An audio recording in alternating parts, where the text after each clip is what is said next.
Hey everyone, Larry Walsh here for Channelnomics and the Margins, and I'm coming to you from San Diego, where I'm attending Autodesk's One Team Conference. Great event. Partners and solution providers from around the world talking about all the emerging opportunities in design and product lifecycle management software, as well as the new products that Autodesk has coming out. I had the pleasure of facilitating a conversation this morning with a couple of dozen great partners from just everywhere. But one of the things that's happening in the background here, one of the topics that's in the background is what's happening in the world, specifically the now new war in Iran and around the Persian Gulf.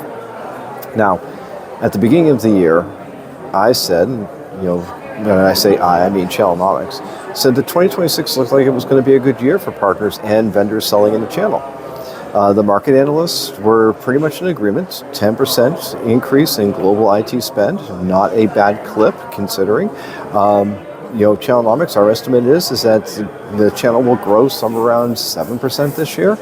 And we're also seeing some really good growth opportunities in many categories. Artificial intelligence is one of them, but also data center hardware and SaaS applications. I mean, there's a lot of growth potential across the spectrum.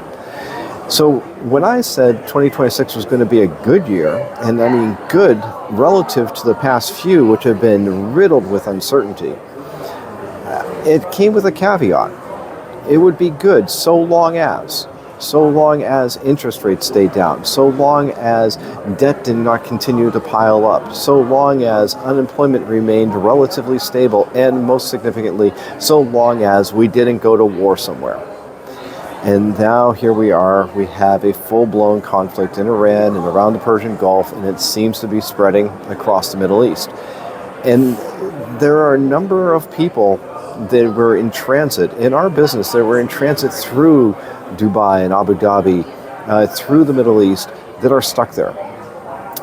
You're beginning to see the ripple effect of this. And now, while the stock market has responded relatively well, absorbing in the impact, energy prices are increasing. The oil supply is coming out of the Middle East, particularly towards places like India and China, is now fully disrupted.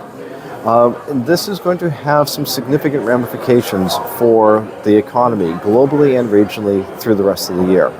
What those ramifications are, it's hard to say. Right now, the war is now in its third day, and they're saying it could last 4 or 5 weeks. Nobody really knows. Once we get into fighting like this, it's really difficult to just stop it. Hopefully, the respective governments will come to some accommodation, and this will all come to an end. But the reality is that this is one of those disruptive events that we're just going to have to wait and see just how much of an impact it has on everything.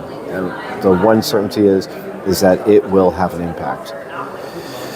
Well, I wish I had better news. There's a lot of other good things to talk about, and we will be talking about them here on In the Margins and our other podcasts, Changing Channels and the Network Effect. If you like what we're doing, please hit like, hit subscribe, tell your friends. Also, check out the great services, research, and best practices we have at Channelnomics. Until next time, I'm Larry Walsh.